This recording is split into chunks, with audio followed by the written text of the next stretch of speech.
এবারের নির্বাচনে মুর্শিদাবাদের দুটি আসনে জয়লাভ করেছে কংগ্রেস। নির্বাচনের ফল ঘোষণার পরে অধীর চৌধুরী জানালেন, বহরমপুরে আমি হেরেছি, এখানে হেরেই আমি লড়তে এসেছি। তবে দুটি আসন জয়লাভের প্রসঙ্গে তিনি বলেন, অধীর কারিশমা কিনা জানি না, মানুষের দোয়াতে মুর্শিদাবাদের আমরা চেষ্টা করেছি হারিয়ে যাওয়া জায়গা ফিরে পেতে। মানসিক স্বাস্থ্যের জন্য সবার আগে যে নামটি মনে ভেসে ওঠে, সুস্থ মনের ঠিকানা মনোবীক্ষণ। যোগাযোগ নাম্বার 7477799516। অধীর কারিশমা যায় না, মানুষ আমাদেরকে তো মুর্শিদাবাদ আমরা চেষ্টা করেছি আমাদের হারিয়ে যাওয়া জায়গা ফিরিয়ে আনতে কিছুটা, আর হয়তো পেরেছি এখানকার মানুষের দয়াতে দুয়াতে। আর বহরমপুরে আমি নিশ্চয়ই হেরেছি এবং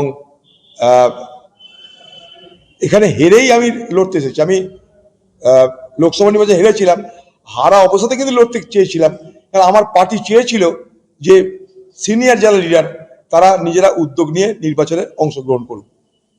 সেই কথা মেনে আমি সিনিয়র লিডার হিসেবে নির্বাচনে অংশগ্রহণ করেছিলাম।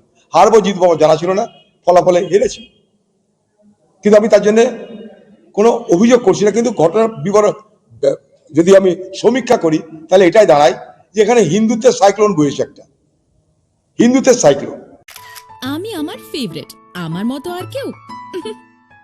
চঞ্চলতা তার কথায় কথায় জীবনে মিশে রঙ ভরায়, চুপি সারে মনে সে সাদে সবাইকে পাগল করে, পাগল করে।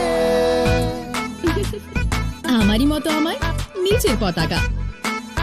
पताका चा गजब का स्वाद।